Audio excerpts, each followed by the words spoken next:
Hey everyone, welcome to the Council of Trent podcast. I'm your host, Catholic Answers apologist and speaker, Trent Horn. Today I'm going to react to a trailer for an upcoming gay romantic comedy called Bros. So as the title suggests, instead of a man and a woman in the lead roles, it's two men. And it's being hailed as this groundbreaking, first ever gay romantic comedy. I think Judd Apatow, who produced 40-Year-Old Virgin, Knocked Up, those films, is behind this film.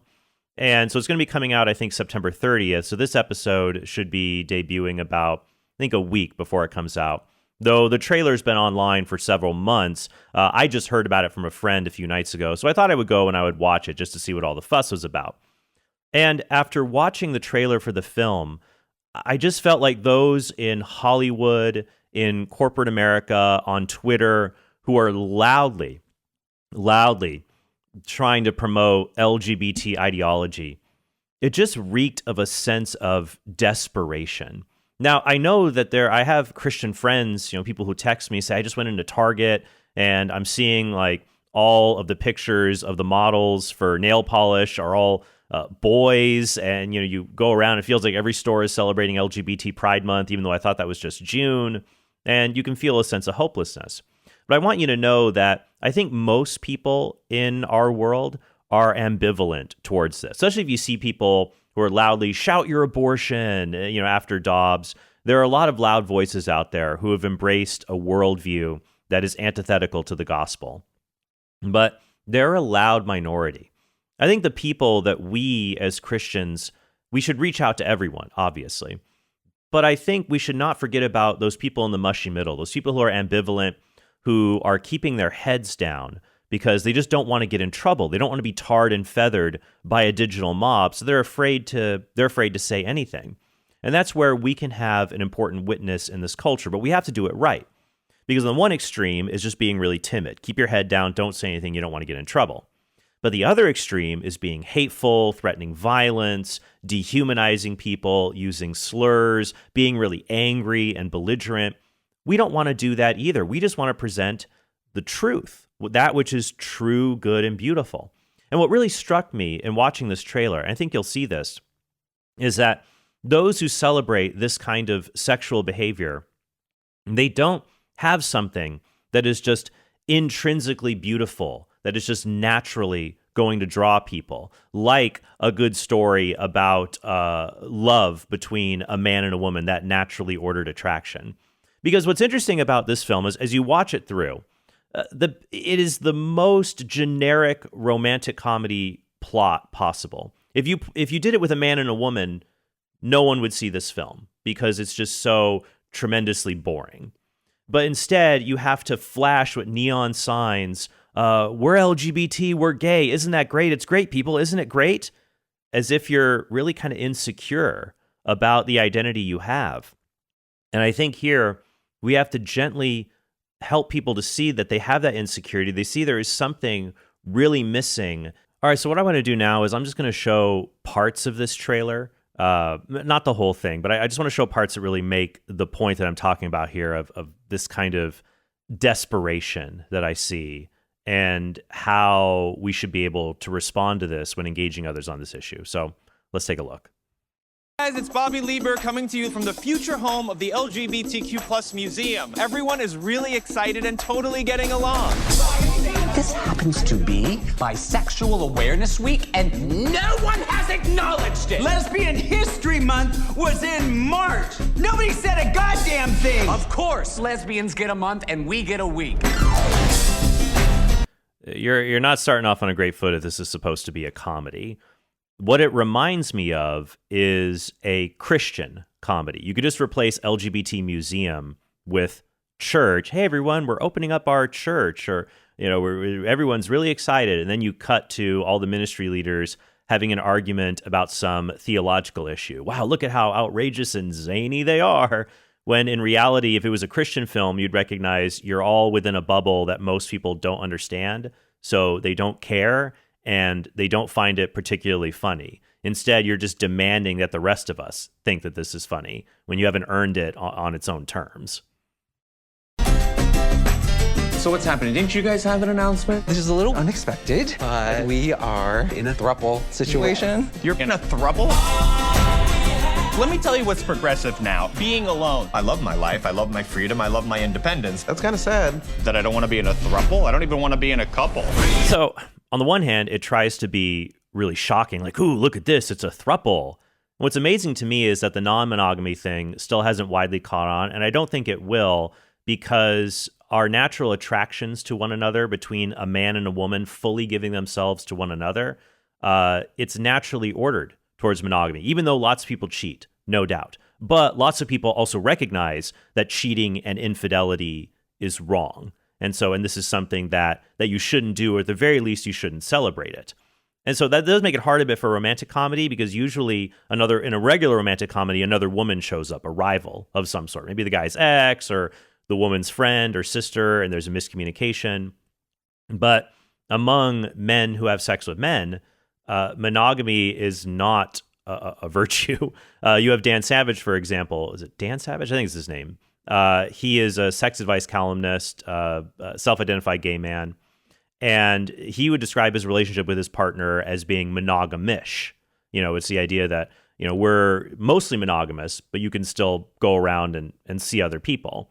And really, LGBT ideology, if it says sex is just for expressions of love or pleasure, you really have no principled reason to hold up monogamy as you would between a man and a woman who fully give themselves to one another, from which children proceed from their union. And so it's good to keep them together as a stable unit. The children are a sign of that love, and it's important to keep them together and not have the guy running off making babies with other people and stuff. And so there's that natural beauty that's present when a man and woman fall in love that films like this will desperately try to ape or mimic, but you really can't. And instead it just comes off as this kind of desperation. Bobby, I had sex with that 65-year-old. Jesus, he's ripped. I know, it's like they injected steroids into Dumbledore. Oh my God, that's Aaron. He's very hot. Gay guys are so stupid. I know. But we've been smart enough to brand ourselves as being smart. It's our little secret.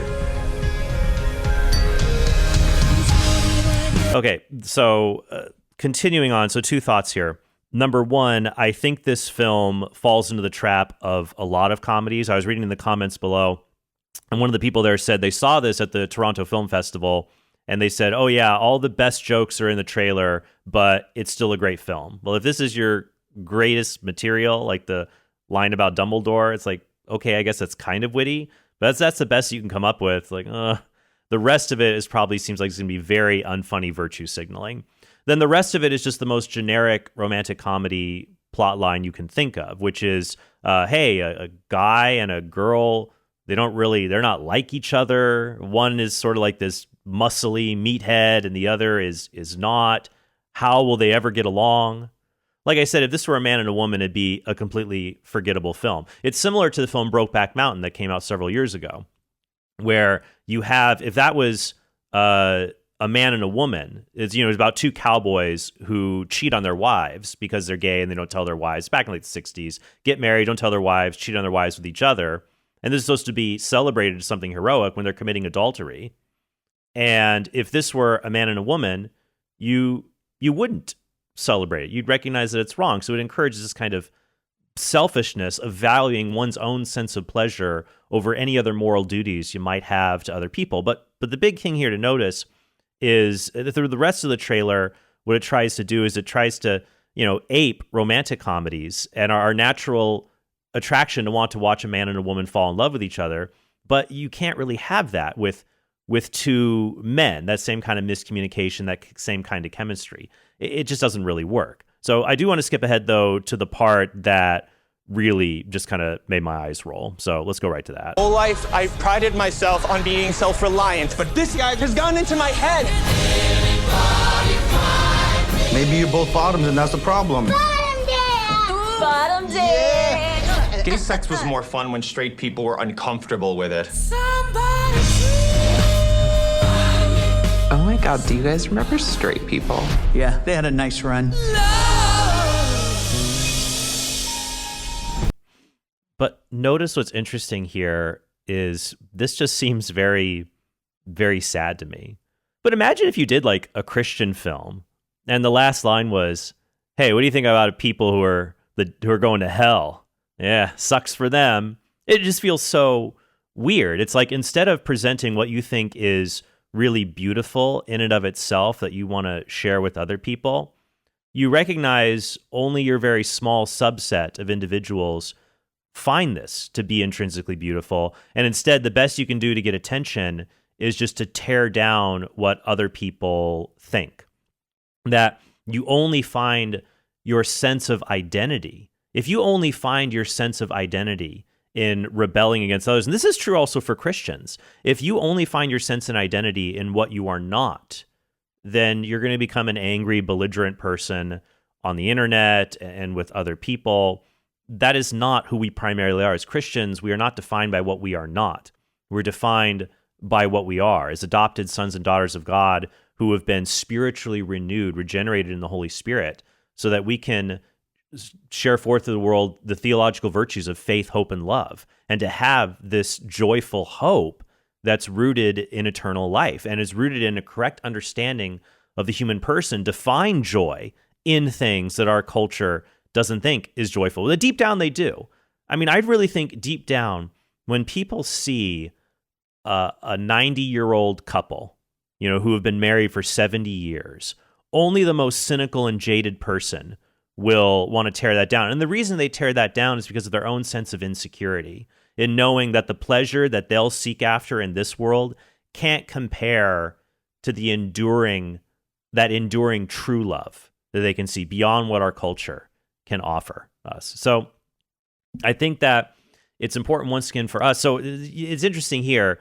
One is seeing that this end here, like, oh, straight people, who needs them? Well, except that they're, contrary to what public opinion polls may say, are 95% of the audience are going to go and see your film. So you're probably not wise to alienate that group.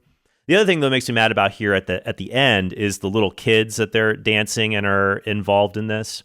It's like, you guys are both bottoms, which is a reference to the position two men would engage in gay sex. And you have the kids running in, they're just like cheering about it and dancing, and it's gross. It makes me want to throw up. And I don't care whether it's an LGBT film or it's a traditional romantic comedy where sexual jokes are made in front of children about a man and a woman. If they're making a joke about a man and a woman engaging in sodomy, I'd also be mad. I would say leave kids frickin' alone. Leave children alone. Let children be innocent. Children have a right to be innocent, and no one has the right to take that from them. And it's just so sad in our culture that you have people, and this is very true on the LGBT side, of being so insecure about your own sense of identity. You have to drag children into this to validate yourself. And it's sad because at least within those who are opposite sex attracted, and if there is a person, men, women, opposite sex attracted who corrupt children, they're bad too. A pox on their house as well. That's gross. You shouldn't have anything to do with that. Leave kids alone. But at least within the heterosexual world, quote unquote, we have an understanding like toddlers and tiaras is gross. Like having 4, 5, 6-year-old girls put on makeup and act like and ape a seductive 25-year-old woman or 21-year-old woman. We recognize that's perverted. It's disgusting to have a 6-year-old girl act like a 21-year-old model. It's disgusting.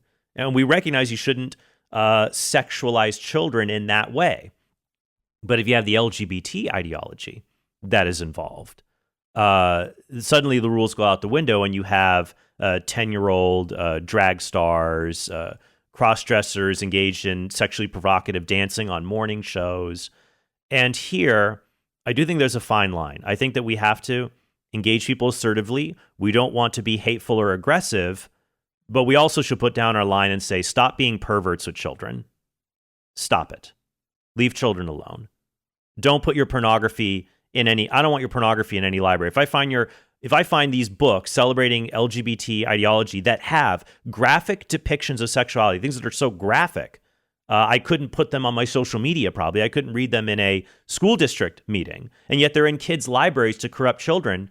You bet there is nothing wrong with taking those books out of a library and dumping them in a trash. Absolutely nothing wrong. You're doing the community a service by, and maybe I will go out and find a library, and if it has pornographic images in it designed for children to read, well, the Bible has pornographic things in it. Oh yeah, because some kid is going to flip to Ezekiel and read about how Israel had emissions like a donkey. Oh, no, that's not written for children. It's not like a slickly designed graphic novel written for a 9-year-old to read that has depictions of people having gay sex that are animated in it. You better believe I'll throw that stuff away. So I'm getting worked up, but that's okay. That's okay. You know what I get worked up the most? When people hurt kids. What gets me worked up the most? Perverted stuff in the LGBT world with children, transgender surgeries with kids, and abortion. So what do they have in common that gets me worked up? Kids are being hurt. I'm a dad. I have 3 kids. So, but emotions are okay to have. But remember, it's like a chariot, right? The horses don't lead the chariot; they pull the chariot. Very powerful. But our emotions, we always have to keep them in check. That way, we can firmly and assertively say, we are promoting that which is true, good, and beautiful for everyone.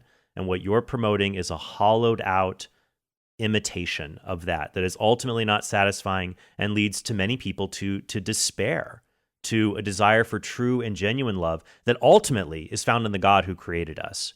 And for those who are called to the vocation of marriage, it can be found in a spouse, but there it is a vocation. All right. It is something that love is not just a feeling. It's not just a pursuit of pleasure. It is to will the good of another. And so that is a theme that you should really have if you're going to have in a romantic comedy to understand the importance of love. Yeah, I mean, you can have romance. You can have laughs along the way, obviously. And the thing that's so funny about this particular film, though, is how derivative it is. It's such a generic concept, too. At least try to be creative. Why don't you have a weird, wacky plot where a gay guy from the 1960s shows up and doesn't understand this world that we live in, and it's a fish out of water story, and he has a relationship with a modern gay guy? At least I'd be trying. Not that I'm saying people should make films like that. They shouldn't. But I'm just saying if you are going to make this indecent stuff, at least try to put some effort into it to try to actually make it funny. Sorry, I went on a tangent a little bit there. But the point is, when we're in conversations with people, when we're out in the culture talking about these things, I think the attitude that we should have is you could say, yeah, I saw that trailer. It didn't seem super funny. If anything, it seemed like it was trying really hard. And it was saying that people like me who have natural sexual attractions, like we're not special or something not right about us. Like that just seems kind of odd. And so we can say that and then encourage people to think deeply about the subject. Next week, I'm going to have a episode here on the podcast where I'm going to share, I went out and interviewed college students, and I asked them one particular question about sexuality to really get them thinking about it. What is that question? I will reveal it to you next week, but I think it will help us to engage our culture on sexual ethics. So actually, this is very providential that next week I'm doing an episode to talk about sexual ethics, and I just happened to see this episode, and I slotted it in for this week. But I think that's what we can do. We can take a firm, assertive, sober mentality, not being really timid, but also not being aggressive. Just call it for like it is, and then encourage people to talk about sexual ethics, and we should focus it on one particular question. And I will reveal what that question is in next week's episode of the podcast, and next Wednesday. So be sure to stay tuned for that. And by the way, I will leave you with one thing, though, that movies like this, it just felt like parody come to life. Like when people engage in parody of secular liberal culture, it becomes reality overnight almost. It reminded me of this video from Freedom Tunes, which Seamus Coughlin does that. Seamus Coughlin does that. I think they're super funny, called Freedom Tunes. Definitely check out that channel. But he did this he did this parody called Woke Commercials, and actually Michael Knowles is featured as one of the voices. And it's just so funny that it's a parody of how modern commercials just are so loudly LGBT, and it seems like for no purpose at all. Like, it doesn't make sense. And just this parody commercial he made, it just reminded me of this trailer for Bros. So I'll play it for you now. Hey, you're my boyfriend that I'm gay together with. Absolutely, we're gay. I love being gay. Me too. Being gay is just... Being gay is my favorites. I wish everyone was as gay as us. You should be gay. Hey, you watching, hello, you should be gay. Oreos. You're gay. What was that? Oh man, I really want some Oreos. So, but it's right. Like you'll see these commercials, and 90% of it will be this kind of woke propaganda. It's like when Gillette did that toxic masculinity commercial a while back. And then at the end, buy this product because LGBT. It's like, what's going on here? So I'll leave a link to that in the description below if you want to check out more Freedom Tunes and stuff. But thank you guys. I hope this is helpful for everyone, and hope you have a very blessed day. Hey, thanks for watching this video. If you want to help us produce more great content like this, be sure to click subscribe and go to TrentHornPodcast.com to become a premium subscriber. You'll help us create more videos like this and get access to bonus content and sneak peeks of our upcoming projects.